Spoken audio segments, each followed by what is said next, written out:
Common values, common goals, common sense. The Common Sense Podcast with Semi Bird. All right. Well, good afternoon, everybody, and welcome to episode number 23 of Common Sense with Semi Bird.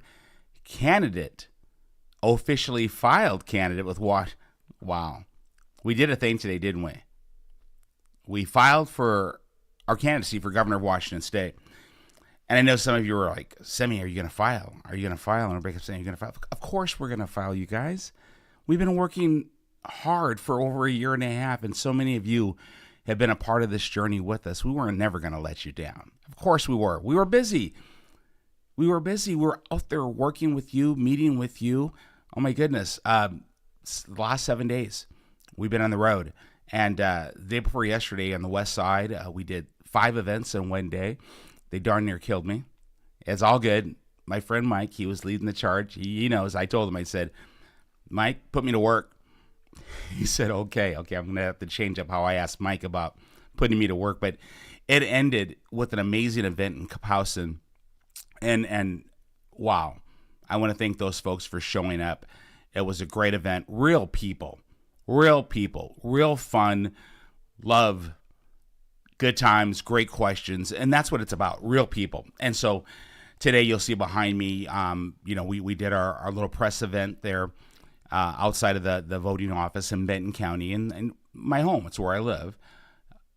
And it was wonderful having my daughter there at my side and my wife at my side and so many beautiful people who I love and care about, having my 6 right there behind me, as many of you are across the state. And so if you aren't there, you are there. Know that. If you are not there physically, you are there with me in my heart, because that's how we got here. And all that we do every single day, all the hard work that we put in, it's an us thing. It's a we thing. So I just wanted to share that. My team from the very beginning of this journey, going back over a year and a half, we're all together, right? Every single one of you, you're in my heart. Never going to forget you. Never going to forget all your hard work. And so my team, thank you. Love you guys. All of you have put in the work to help us get here. Our donors, thank you.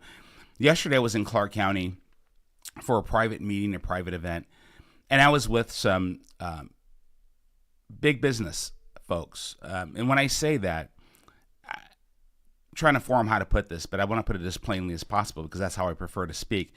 These are very successful folks, but these are the most down-to-earth cats you can meet. I mean, these are folks who lay it out there, who put it out there as it is. And we're talking about the cost of doing business in Washington State and how it's driving people out of Washington State. And they wanted to know, Simi, what are you going to do? What is the difference between you and the other guy? And I can guarantee you this. By the time we all left that very giant conference room in that very giant, beautiful building, that gentleman who probably worked very hard for a very long time owns that very nice, beautiful office building. It's more than just an office building, folks. It was great. But these are the conversations we're having.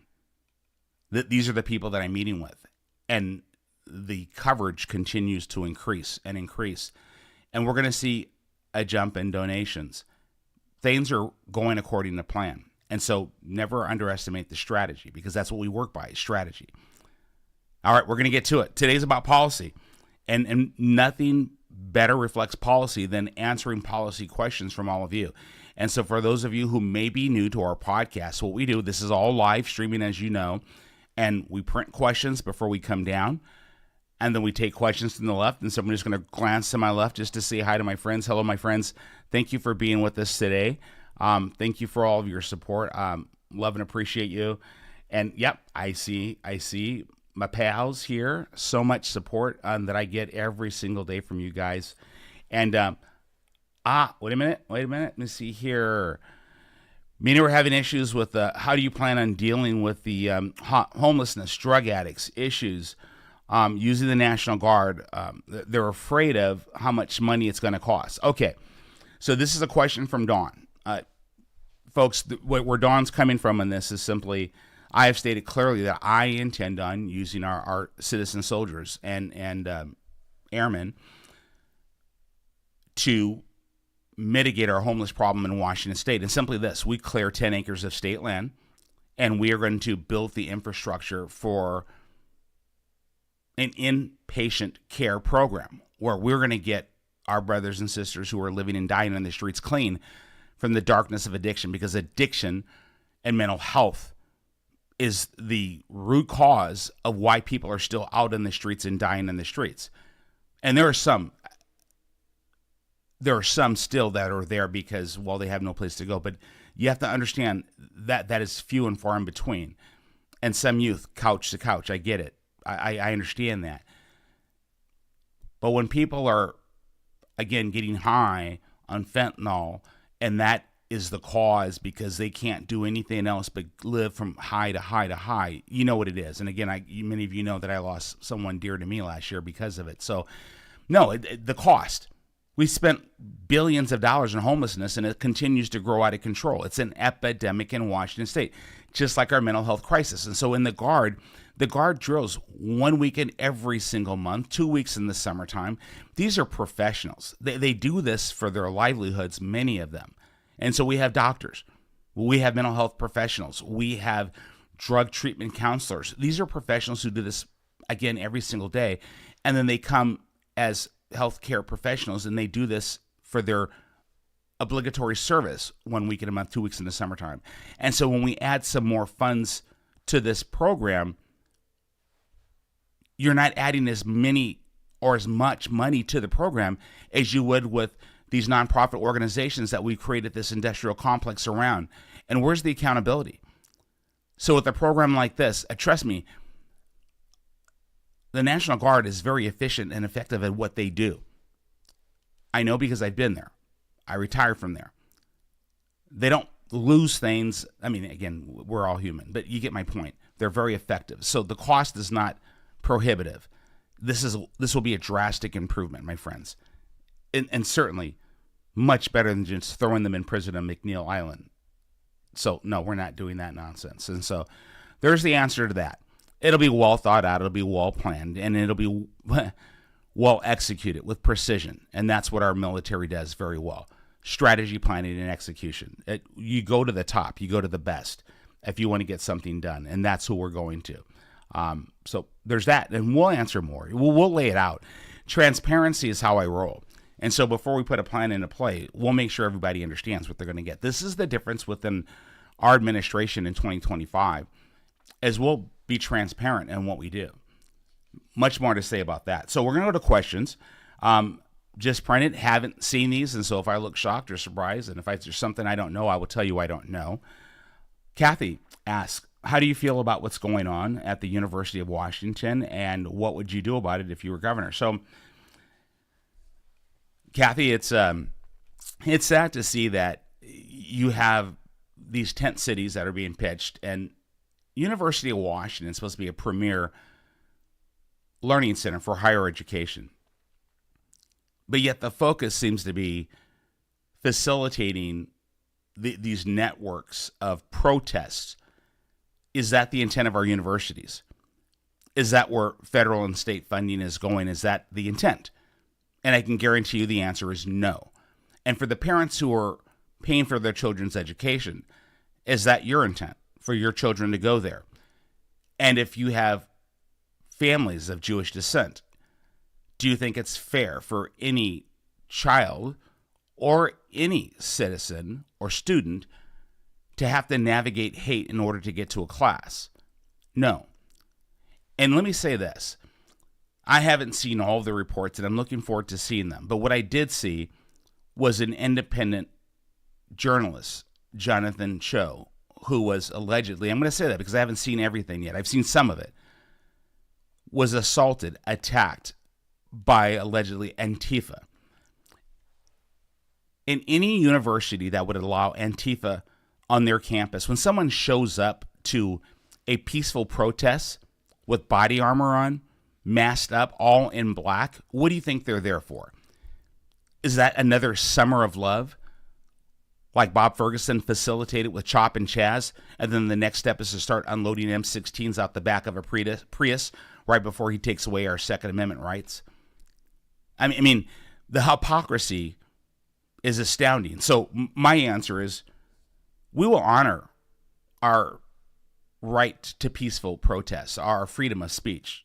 First Amendment, Article 1, Section 4. We'll honor that with permits. And the key word is peaceful. But as soon as it gets nasty, it's done. It's over with. And they must be removed because now you're disturbing the peace, which is a violation of law. Now you're crossing the lines. Now you're compromising public safety. And now you're perpetuating hate in public, and hate anywhere is wrong. So I can go on. I don't understand. We're not playing that game anymore. Not under my administration. You want to block a bridge? Not under my administration. That's immediate arrest. We're not going to have the police officers or the sheriffs or troopers stand off with protesters. There's no standoff. No one's standing anywhere doing nothing. No.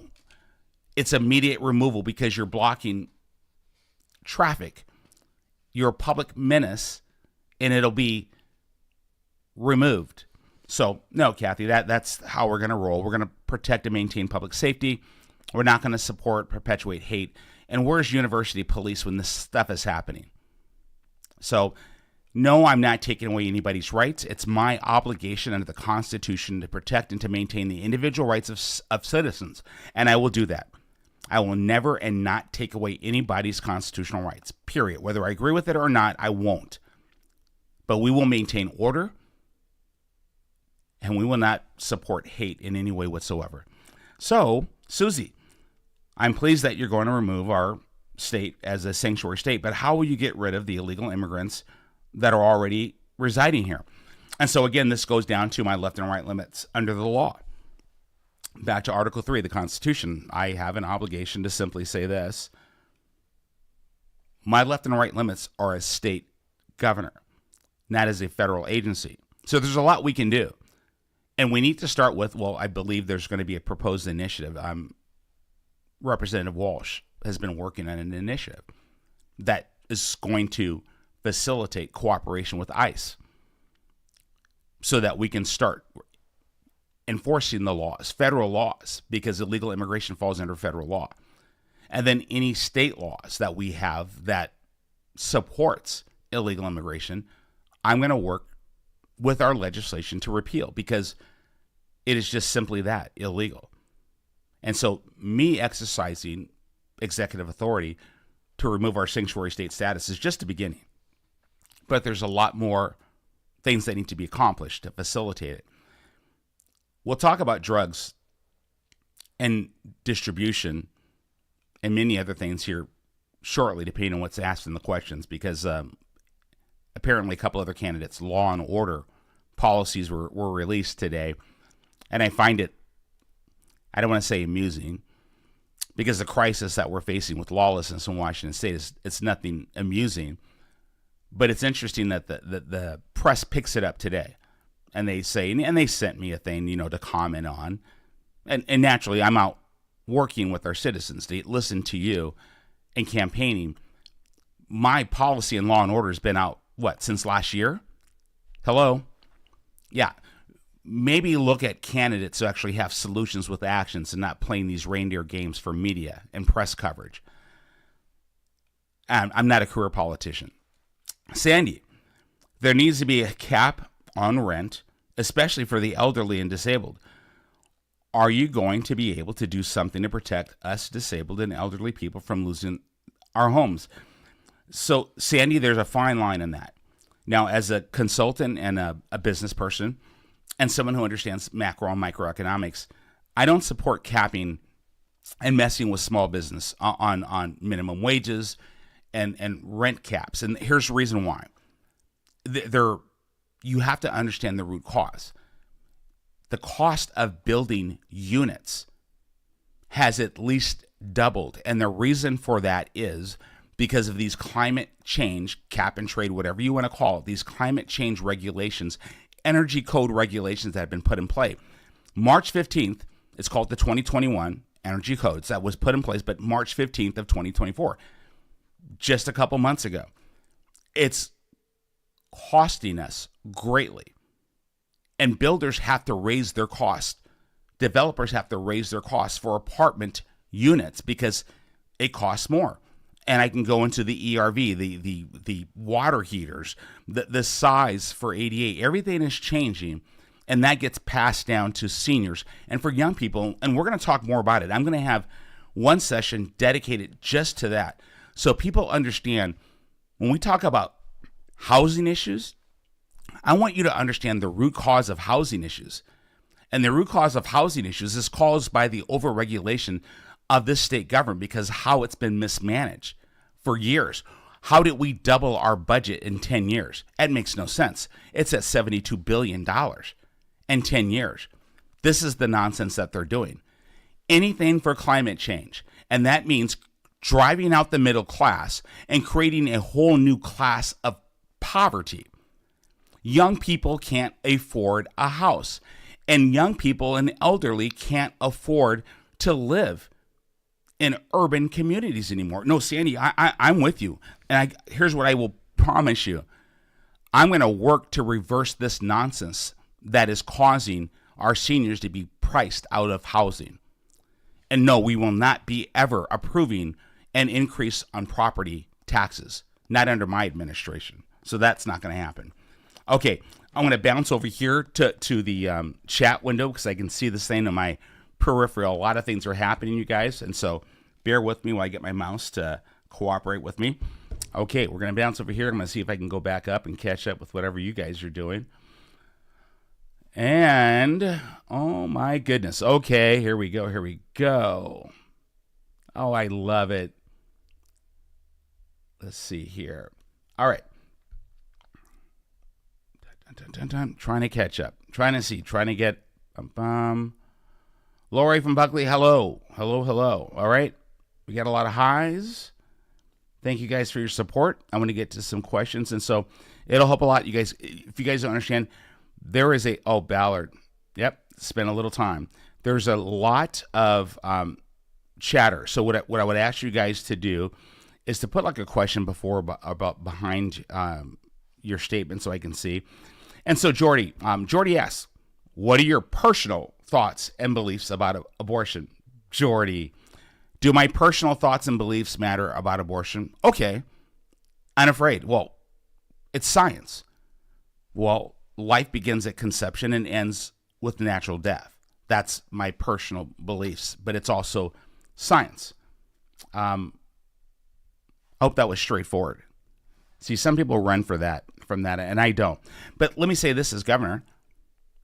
Again, 9.02.100 is the RCW. Why are we not talking about, instead of just having this war about pro-choice and pro-life and nothing gets done, we should start bringing programs in to prevent unwanted pregnancy. We should start protecting women instead of vilifying them, giving them the care that they need when they find themselves in a difficult position so that they can get the medical service, get that care, prenatal care, so they can hear the heartbeat and have the protections and services that they need for themselves and their child. Let's talk about preventing it in at-risk communities. Let's talk about ensuring that individuals understand at a young age the consequences. So let's talk about programs. There's a lot we can do. Let's stop fighting about something that we already have a law for. And I can tell you, my personal beliefs, I mean, I respect the question. I really do. Because, I'm running for an office. I'm applying for a job. Someone once asked me a question. Transparency is what I say. So transparency is what I do. So there's that. Okay, let's see if we have any more questions. I'm looking for a question mark. Bum, bum, bum. Okay, scanning. If I don't see a question mark. Yes, Sheila, taxes. It's out of control. It's going to stop. It's going to be a hard stop. And let me say this. I don't foresee any tax increases under my administration. Certainly not. So I can say this. There will be no tax increases under my administration for the first term, which would be 4 years. I don't see any tax increases for the second term, which would be another 4 years. And that's about as long as I'm ever going to serve as governor for Washington State, because I'm not a career politician. This is a call to serve. A call to serve you, the people. This is a job interview. You're my boss. I work for you. And then I go to retirement and that's how it's going to work. But taxes are out of control. It's ridiculous. Ridiculous. And we need to be giving tax relief back to you. So the state should be writing checks back to the citizens instead of every single year raising taxes. And so, no, it's out of control. And why? No, you're right, Shannon. No, they can't afford to buy a house. $635 average cost on the west side. It's our children. It's a shame. This is the state where I was raised. This is my home. And the fact that our kids can't afford to buy a house unless we leave them so much money that they can, or leave them a house altogether. So just still looking. There's a question right here. I've told many people about you in my area, and they all say, if you post on TikTok, yep, nope, Matt G, thank you very much. We're going to expand our reach. Where are the super chats so we can support you? Again, Elizabeth, I don't know what that is, and I apologize. Super chats. Okay, I'm going to look for that. I apologize. I don't know what that is. Let's see here. Going down. What about infrastructure? And so, Stefan, I'm all for infrastructure for what? I'm sure I missed something. Stefan, I'm going to look for clarification because I want to answer your question, okay? Another question. So I love the way this is. Are you posted on TikTok? Yes, we should be. And I'll talk to my comms team on that. All of young people, yeah. No, we should be. And I talk to my comms team all the time about TikTok. There's more about TikTok. No, yeah. No, I got it. More TikTok. What are you guys? You guys are TikTok crazy. I love it. So, hi, Camino Island. Yes. Good people there. Good times. More TikTok. I got you. Let's see here. Can you explain? So Jay Smith asked me about the judge rating system. What rates them? Okay. So Jay Smith actually went to my Law and Order. So Jay Smith, I'm going to pause here. So folks, on my Law and Order policies that I put out last year, I said we must hold our judges and prosecutors accountable for their role in public safety, which means when we have these revolving doors and you have prosecutors that divert, or release in their own recognizance, and judges who are just saying, nope, case dismiss, and releasing and not prosecuting, you get my point. A rating system. And so the rating system would say simply this: if you are dealing in fentanyl, and I'm not talking about an addict who's just trying to get high, dealing 1 or 2 pills. I'm talking about a dealer with weight, and they're doing this, and we give them an easy sentence of just 6 months or something like that. That's what I'm talking about. Or you have a trend of how you judge, how you rule over cases, that it's easy to see that you are not holding people accountable in alignment with the rule of law, with the simple rule of law. That's what I'm talking about. And so when I'm saying that, there will be a structure. It won't just be, well, Simi says this, so let it be said, so let it be done. There must be a criteria. There must be a rating. And as a scientist, trust me, it's a methodology. And so I haven't published the methodology because that is moving forward on that statement. But at least it outlines that we are going to take action. Jay Smith, I'm glad you asked that, and I hope I gave you a step in the right direction to let you understand that we will have a methodology to our rating system. And the public rating system, folks, was so that when people go back for election as a judge or a prosecutor, people can see and have a metric from which they can look at and say, is this person the right person for re-election? Or should we be looking for someone else to replace them? Simple as that. And that's what I meant. So thank you for the opportunity to answer that question. And who rates them? So that's good. I didn't answer that question. I will be bringing a staff and putting them in place for what I call a continuous improvement. I'm not growing government. This would be staff that's already there, but I'm going to have my own team. Continuous improvement in organizational performance it's important for every organization. It should definitely be important for state government, especially when you're operating at $72 billion and you see the way our roads are and everything else. So we have the money and the personnel to do this right now. I'm just going to reallocate those staff with a focus on continuous improvement and performance. It'll be in that department of quality assurance, that will be doing this. This is a quality of assurance. It's all it is, a QA department. This is a QA initiative, Jay Smith. So thank you for that. Great questions. Questions that incite accountability, as it should be. Well done. Asked him a year ago, asking again, would you be banning the AR? If you're talking about Armalite or AR-15s, of course not. No, Carrie, no. No, and no. And most know that I support Article 1, Section 24 of the Washington State Constitution. Oh my goodness. Carrie, you asked me a year ago. I wonder what I said. It could have been nothing other than I support the Second Amendment, Article 1, Section 24. Asking again, and I'm going to answer this. Would you be banned? No.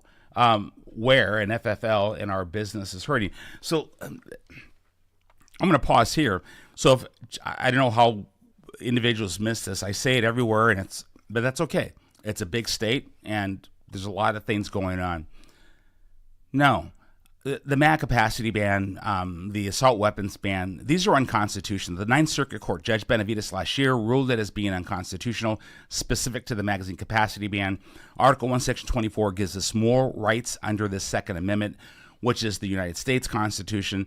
Article 1, Section 2 says the United States Constitution is the supreme law of the land. My friends, it all lines up. Again, whether you're a gun person or you're not a gun person, it's the Constitution. And the Constitution. And Article 6, Paragraph 2 says that that's a supremacy clause. Any law passed that deviates from or is in contravention of the United States Constitution is unlawful. And I get it.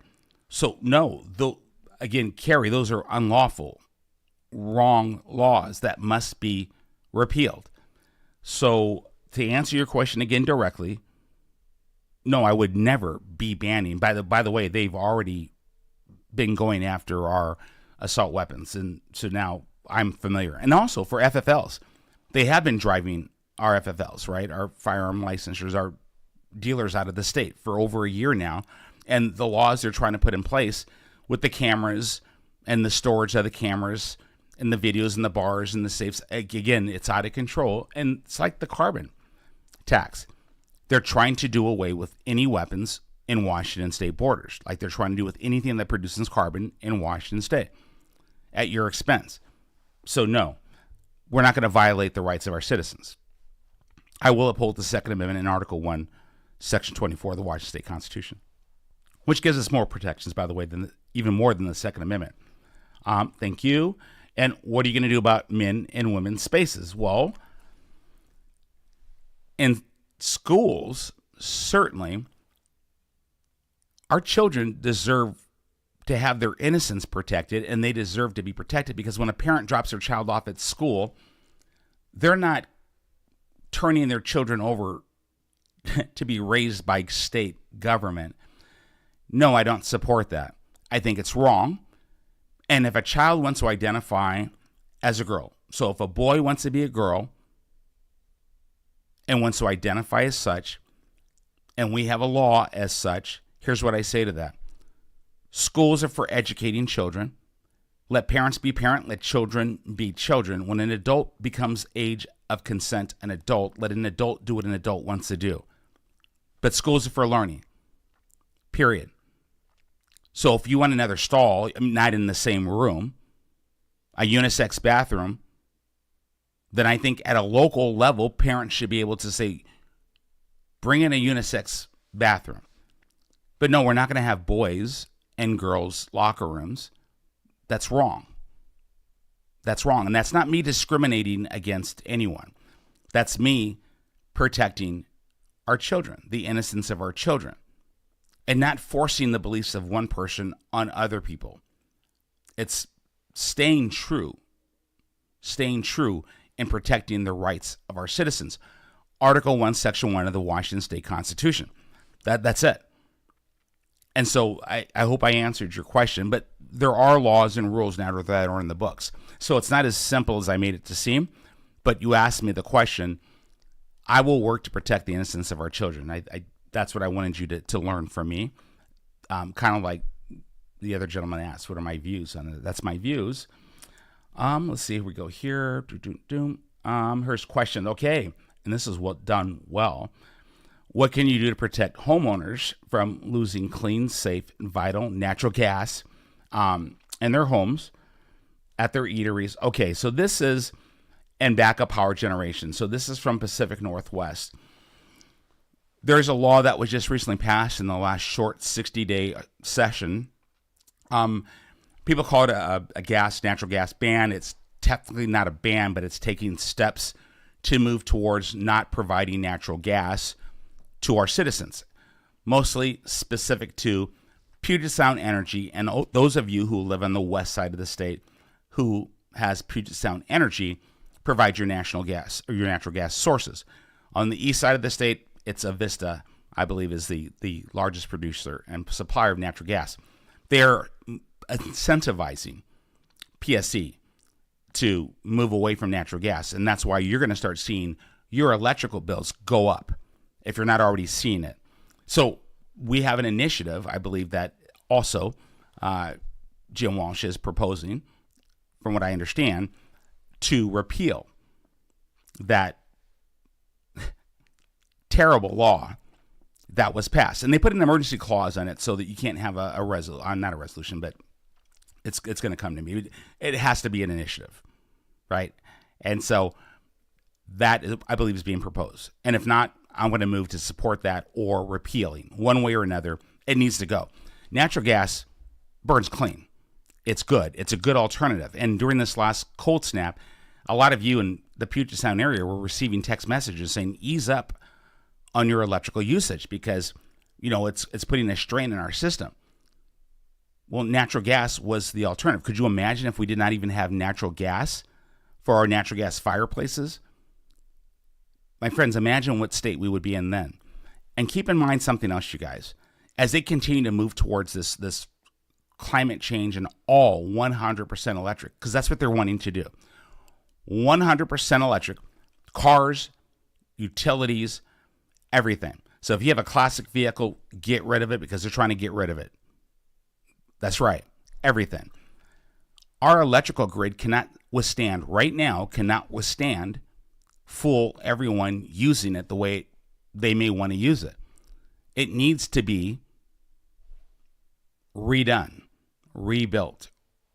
It needs to be reworked. We need work on our internal electrical grid, those substations, transformers. So we are so far off. And what they're doing to our truckers, I was at the truckers convention a few days ago, the mandates and the regulations. You want to understand supply chain management and the cost of living. All of this is a correlation. Everything touches everything. The cost of building units. So now we have to charge more for rents. The cost of groceries and products, because it costs more to get groceries and products from point A to point B. My friends, this is common sense. This is what they're doing with these regulations. And you have to ask yourself, why? Why would anybody in government, why would a governor support anything like this? Why would they not want to lower these regulations, to lower prices, to make living in our state more affordable? Consider that, because that's exactly what I'm going to do. We're going to deregulate, and we're going to make living in Washington state affordable again. Let's get some hats made for that. I want to make sure I answered your question. Yeah, so I got you on that Pacific Northwest. That was redunculous what they did there. It makes no sense, and they're really putting the cart before the horse in a lot of this. Is there a way that you can lower property taxes? Right now, property taxes, and I'm going to bounce over here, you guys. There's so much coming at us, and this is good. That's why we're here, right? To talk about policies or how I would govern. This is the interview. These are interview questions. You guys are firing them at me, and again, it's right there. It's a live interview, as it should be. So, no, property taxes, I want to say 2007 or 2006. It was Initiative 747 that was made to cap it at 1%. But for the last 2 years, they have been proposing to raise it to 3%. Could you imagine that? And then the next year, they can raise it again to 3%. No. And so here's what I will say to everyone out there listening. Once again, very simple. 0, I will not approve any legislation that comes to my desk that has anything that would require raising taxes on anything. No, I refuse to ask you for any more money for at least 4 years, if not more. No. You've given too much. We've given too much. I'm looking at the government, $72 billion. You guys can see from out here, we have the highest liquor tax. Where's the money going? Marijuana tax, gambling tax. Where's the money going? Can you log on and see on the website where the money's going? Well, you should. You will after I get elected. You want to talk about transparency? We're changing the script. We're flipping it. We're bringing it back to the people. And it says nothing to do with Democrat, Republican, or independent. It has everything to do with we, the people. Having a government that works for us. And my only focus is not political. You already know I can't be bought. I can't be bribed. You can't intimidate me. You cannot scare me away. I'm just here to serve. I'm just here to serve.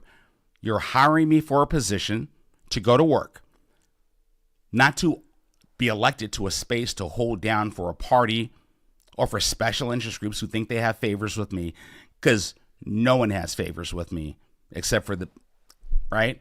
And then my wife, my chain of command. There it is. Okay. There we go. Biden wants to give emergency powers to our sovereignty through World Health Organization. After you clean up the streets, thank you very much, Seattle, and I'm going to add Spokane to that and many others. Will you support reversing the Emergency Powers Amendment and restricting? So I want you guys to know this. World Health Organization, World Economic Forum, and any other of these globalist organizations, the 10th Amendment, this is the United States of America. And I know I'm simplifying you guys, but just know this. I am very aware of these organizations and the individuals in the organizations. This is America. Plain and simple. Just hear my words. And I think you're starting to see I'm a nice guy. I really am. But I do have intestinal fortitude, and I'm unafraid of man, which means simply I will say what I mean and I will do what I say. I will maintain our national sovereignty. We will not be controlled by countries outside. And to that point, when you think of China and all these other countries who just pollute the planet like it's nobody's business, and you have America where we have emissions controls on almost everything, and yet we continue to penalize our citizens with over-regulations and tax them to death just to do it more and more and more. But yet we bring these policies in play to enrich China, to buy their batteries, like these ridiculously overpriced ferry boats that this administration wants to do, that we can't even get until, 2028? When people are missing schedules now? And this has been happening for how many years? I'm not trying to blame anybody. Again, I don't call names. Unlike the other individuals. No, I'm efficiency, proficiency. That's what I did as a consultant. That's what I'm going to do as your governor. I'm about going in there, making stuff right and making it more efficient and giving your money back, giving our money back.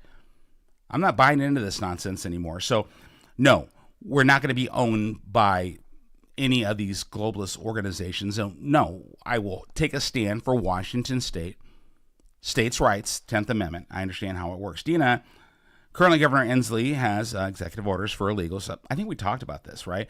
So someone already asked this one. Yeah, no, if you're committing crimes in Washington State and you're an illegal immigrant, you go to prison, and then you go back to your home nation, and you will never be allowed to come back to this state ever. And we're not going to have a lot of dialogue about this. So, not a fan, not a tolerance on that. Elizabeth, I recently learned another illegal alien can vote in the U.S. elections. So I'll cut through on this one. So the federal government has laws and consequences on illegal immigration voting. Washington State has a motor voter law that says when you get a driver's license, you're automatically registered to vote unless you opt out. A lot of people don't know this, so they just go get their license, and they don't realize what they're checking and what have you. And in Washington State, a lot of illegal immigrants are getting driver's licenses. Something else to consider.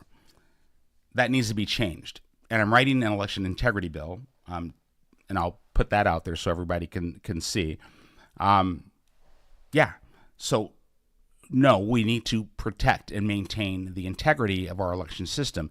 It needs to be bulletproof, essentially, and it has nothing to do with right versus left, but everything to do with that is a civil liberty of our citizens. And if we as government cannot ensure that our election system is perfect and then be able to be transparent and prove and to show our citizens, no, come on in, look it over. Look at anything you want to see. We are good. We are clean here. There's nothing to be worried about. Come on in, check it out. Look under the couch. We're good. That's how it should be. Transparency, right?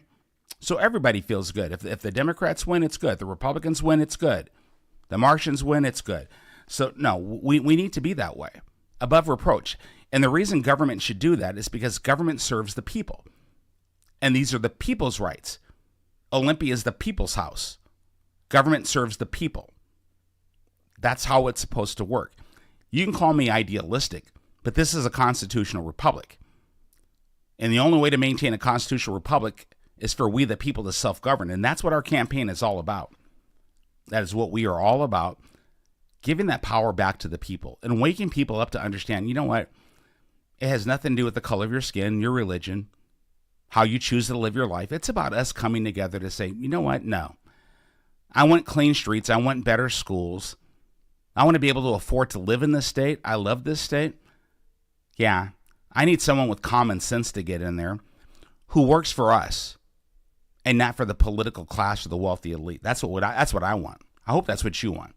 Elizabeth, I recently learned, okay, we got that. How will you plan to help farmers mitigate high labor costs with new regulations around overtime? Yes.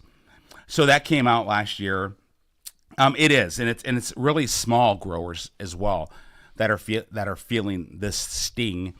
And on top of that, if you look at the trends, migrant workers are actually on a decrease, a downward trend, and a lot of people don't talk about that.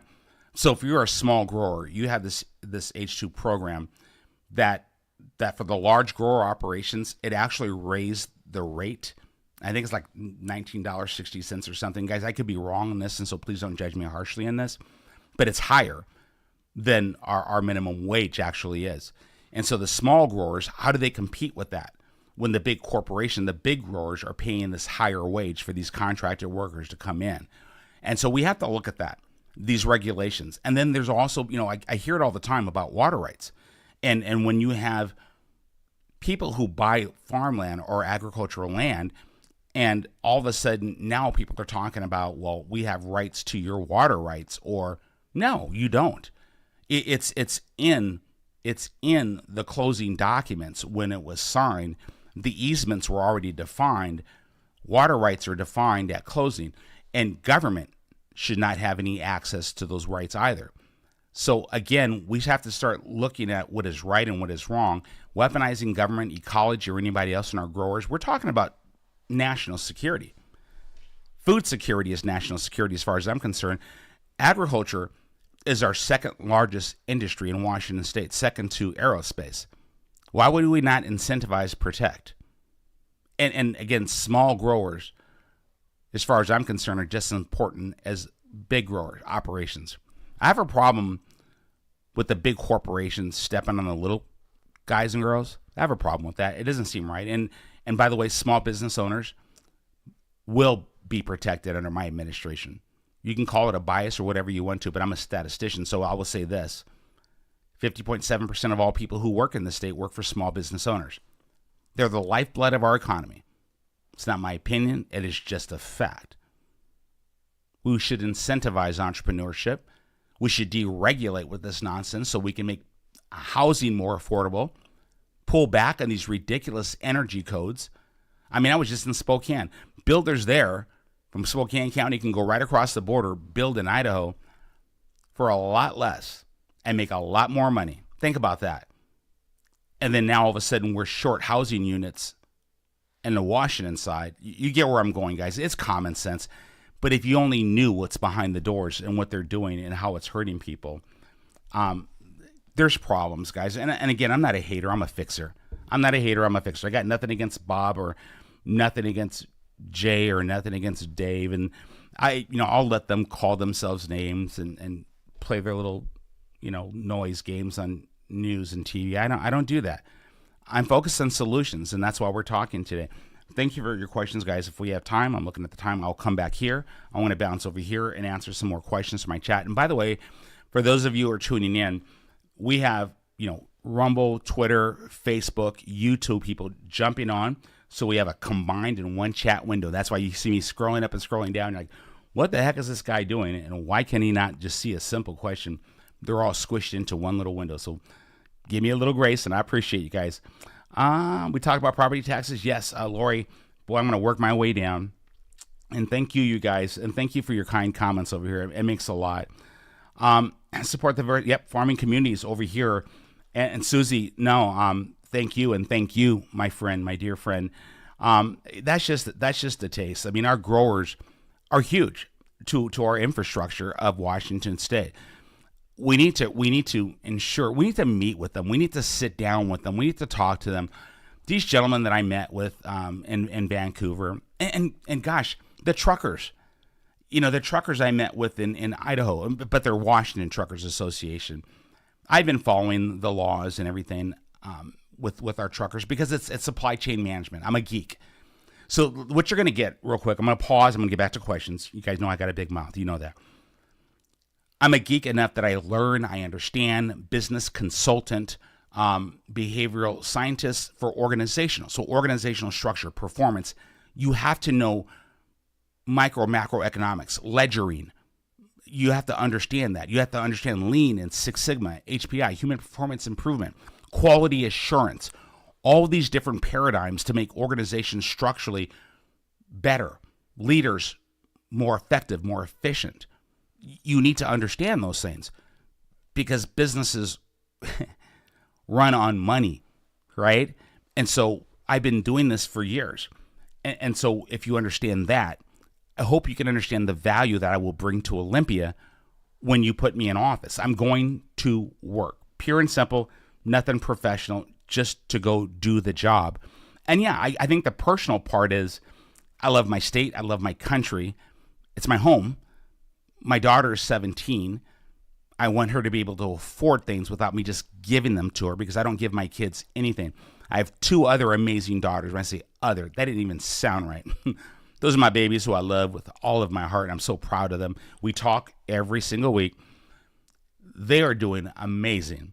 But my point is, I don't give any of my children, whether it's my baby still in the nest or my other two out who are living their best lives, and I'm so proud of them. My middle child, she's preparing for deployment. Not going to talk about it. OPSEC, I got it. I'm so proud and blessed with my children. If I give them any money, it's not because they did not earn it. It's not for any other reason. It's just daddy giving them love. And it's not even, that even doesn't even sound right. My point is, I do it that's my choice. Because they've already earned it. Their hard work, perseverance, being good kids. They work for everything that they have. I'm just so proud of them. I wanted to say is they don't know. They'll put themselves through school. They'll put themselves through a certification. They earn everything, and they don't know when dad's going to pop up and do this or do that. They don't know. They don't expect it. They don't know. And I love that. I'm just so proud of my kids. I'm sorry, you guys. You all know how I get when I get to my kids and my family. I get crazy with that. I'm just proud of them. See how and get them overturned. Okay. What money, Elizabeth? I missed that. So I'm looking for questions over here. Bear with me, you guys. Still looking for a question. I'm just going to speed scroll. It's a new phrase I'm going to use. Speed scroll, looking for, there it is. There's a question. What are you going to do about, we did that one. Oh my goodness. Okay. Or events. Okay. Got nothing on events. So looking for a question, looking, okay, here we go. Did we get just, okay, got nothing. Okay. Scheduling. No. So David, I've got nothing for Bear County Outdoors podcast. Send me at birdforgovernor.com. Send me at birdforgovernor.com. If this is for hunters and anglers, let's do it. Everybody knows where I stand on that. And by the way, ask your those, it's funny with these organizations, like these PACs and all these big union organizations. Again, I could really care less whether they endorse me or not. And no, that's not what you say when you're running for an office. Whoa, wait a minute, you could care less. I know. There's someone right here who I actually like, who's probably on this podcast. Don't say you don't care. They said that, and I get it. But it's about the people. So if whether you're in the trades, I love the workers, I love the people. And so if the big money chooses to go for the big dogs, okay, it's about the people for me. And yes, again, call me idealistic, but I'm not here to serve the big money. I'm not here to serve the big players. I'm here for the people. And I hope you guys understand that. It's about the people. And that will always ring true to me. So whether you're a hunting and anglers organization, look at those packs, look at those big dogs, and who do they support? Ask yourself that. And out of all of them, who is the one who truly represents hunters and anglers? That should be the question. Who's the one who truly represents trades? Or are they just making deals? That should be the question. These are the games that get played, you guys, in politics. Well, I'm not a career politician. We should protect the right of all citizens. Absolutely. Why is it important to protect the rights of those not ready to exercise on their own benefit? Interesting. Okay, so, I got you. I see what that's about. No, case in point. Got it. No, I mean, I'm not trying to ignore your question, but I think that is a eloquent way of saying life begins at conception. Maybe, I'm not sure.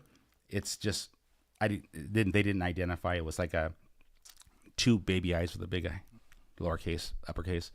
That brilliant, true. Well, we can use the Declaration of Independence to also say that as well. Well said. No, thank you. 100% Constitution. Mad G, 100% of the Constitution. It's again, whether you agree with me or you don't agree with me, guys. And when someone asks me my personal view, it's truly, personal or not, the Constitution, because I will protect people who I may not agree with. I can guarantee you, I will protect people who I don't agree with, because it's the Constitution. That's where I'm at. You guys, you need to recognize that it is the Constitution. So Jordy, you are bringing these questions up. Jordy, are you still there? Are you a man of faith in Jesus? And Jordy, yes, and yes. And it's almost like Jordy's asking me, I don't know. Yes, I lean in. I don't lean out. I proclaim. I testify. Brother. I will take another hour in this segment just to talk about Christ and my love of. So yes, and by the way, Article 1, Section 11 of the Washington State Constitution says when it comes to all things religious, we have a freedom of consciousness to believe as we choose. And so for all of you out there who are Muslim or Jewish or Sikh or Buddhist, your governor will love you, protect you, and support you, or not at all. Those of you who you don't have faith, you don't believe, you do you. You are protected. You are protected. It's the Constitution. You see what I did there? Because it's true. But yes, I will celebrate, and I love Christ. And so, yeah, we don't walk away. People are like, oh, how can he get elected? And he talks about God, and I love my Lord. I love. Because that's all you get from me. That the downside of me being a spiritual person or a man of faith is that I love you, regardless of how you look, how you live, what you do. I love you. That's what you get from me. Kindness, compassion, gentleness, humility, and grace as much as I can. I'm always striving to be a better person. That's I guess if there's a downside, that's what you get from me. I've lived death. I've seen it. I don't have time for it. No. Yeah.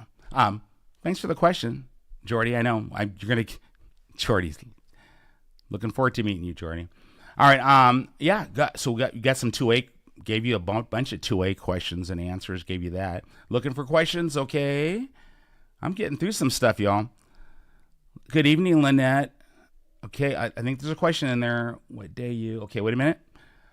Speaking of law crimes, it's my understanding, many mayors not being forthright and acknowledging crimes that are being carried out within the cities. Personally, okay, King County, okay, Federal Way, 911 calls and incidents are not being logged in.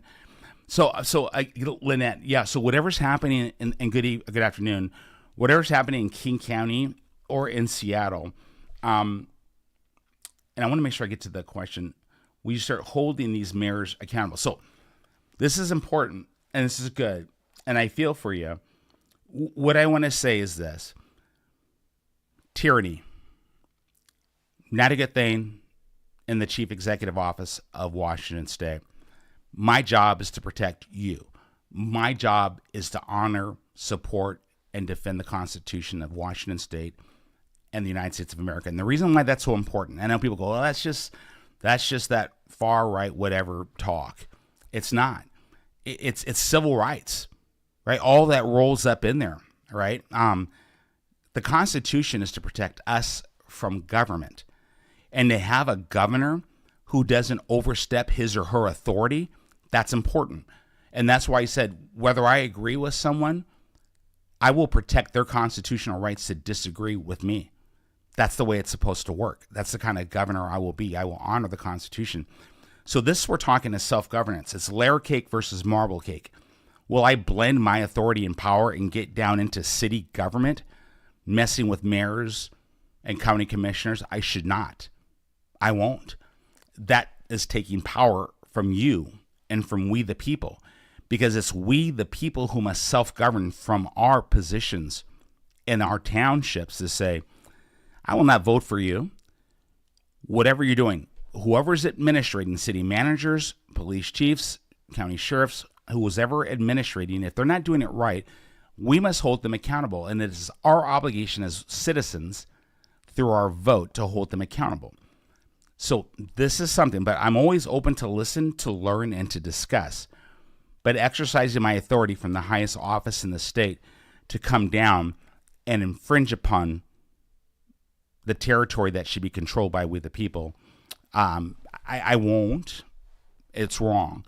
But I could be not understanding what you're asking. But I'll always listen to you, and I will always take questions. And I always listen. Always listen. Here's another one. What is your plan for cooperating? Yeah, with ICE repeal. Yep. Nope. I answered that. So good. We're getting some stuff done. We're coming up on some time, and it's been one heck of a week and a busy day, you guys. I'm going to go over here real quick. I'd like to stay longer, but oh my goodness, it's been a busy week, and I just got back yesterday. It's a blur, and I'll be going to an event tomorrow afternoon, and yeah. It's been busy, but it's been awesome. And you guys are awesome. All right, let's see here. What are your plans to eliminate all the woke LGBTQ education material used in the classroom?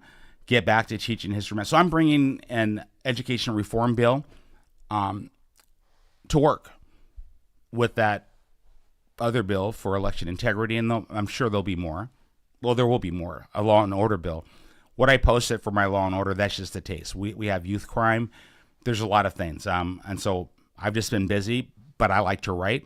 And there's a lot of work that needs to be done. Under Article 3, I can propose legislation. I will be a working governor. I think you guys get that. I'm not a politician. I'm going to work. So schools are for educating. Only 50.9% of all students met grade level standards in English and language arts. Only 37.9% met grade level standards in mathematics. 42.7% for science. But yet we graduated at a rate of 83%, and it cost us $18,698 rough when you average out all the school districts across the state. That's failing our children academically, and you're charging an exorbitant amount. It's number one in our budget.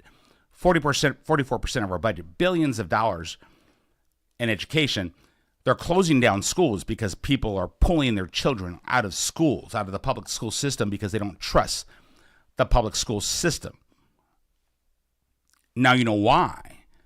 And it's not me prejudicing against people who are gay or anything else. I love, right? I've said that. I don't take away people's rights. I've said that. I'm very clear in that. Schools are for educating. You need to get back to focusing on academic excellence, educational excellence, and the fundamentals of learning. And I can give you I'll be rolling it out. it'll be mandatory that we have a strategic plan that focuses on the learning styles of every student and supporting teachers, giving them back their classrooms and partnering with parents. That's just the beginning, but the strategic plan is going to be a bottom-up strategic plan. That center of gravity approach. The students, the teacher, the parents, that three-legged stool, that is going to power the strategic plan with, again, key performance indicators. Oh yeah, you get the geek. You get the geek when I go in the office. Accountability for every penny spent. And I support school choice with an educational service account, savings account. So the money follows the backpack. Bring that competition. We already know charter schools perform better, give better outcomes. We know that to be true. Every parent, every family deserves access to quality education. We're not doing this where we have one group within our society that is always at the lowest for reading and literacy. That stuff ends on my administration. I'm not playing that nonsense anymore. How can you even hold your head up and you talk about DEI and all these other things, and you have people that are not? No, I'm not playing that. Walk your walk if you're going to talk the talk. So I get passionate about that. So we're going to educate our children. We're going to follow through on our promises. There's a lot, you guys. There's a lot to be done. There's a lot of work to be done. So here's what I'm going to ask you guys to do. I'd like you to go to birdforgovernor.com, read up on our campaign, read up on our platforms, our policies, our positions. We're going to do this every single week where you've got me. I appreciate you guys submitting your questions here online. I really do. This is it's not a me movement. It's a we movement. This is us together, coming together, partnering together. And remember, don't let them do the smoke and mirror thing with their polls and their politics and their partisanship. I'm old school. I mean, if we're going to be the party of Abraham Lincoln and Frederick Douglass and women's rights and civil rights and now parents' rights, then let's do that. Let's do that. And I don't think anybody would disagree with that. So don't be deceived by the R or the D. And I think it's a shame that you have to choose one party or another just to get elected in the state. But it is what it is. And I have been a Republican my entire life. So let me be clear on that. I'm a constitutionalist. I'm conservative. I support family values. I support families. No one gets left behind. And don't let that statement scare anybody. What I'm talking about is simply this. You have people that come out of prison, come out of jail. People come from broken homes, and they're forgotten. And it's like they don't matter anymore. They can't get a job. And what do? They go back to the same environment they got them in jails or prisons, and it's a revolving door. Let's start talking about trade programs and certification programs for those who want to change their life. And everybody has a right to want to try to change their life, to want to try to better their disposition in life. That should be a human right. And we're not going to hang it over their head as a shame anchor. We're going to lift people up. There are people coming out of addiction, people coming out of alcoholism. We should lift them up and say, brother, sister, come with us. We got you. You want to better your life? Let us get you there. Let us get you there. Because you know what we're doing is we are now creating taxpayers, not tax burdens. We are now bringing families back together, communities back together. There's a lot that we can do. It is just common sense. It is just common sense. And there's nothing about that that's political. It's common sense. So let's focus on that. We will not be played by the political establishment of Democrats, Republicans, left or right. We are going to just focus on one another, listening to one another, and bringing common sense back to Washington State. We're going to save Washington State. We're going to bring a future of growth and prosperity that we can be proud of, that our children, our grandchildren can thrive in.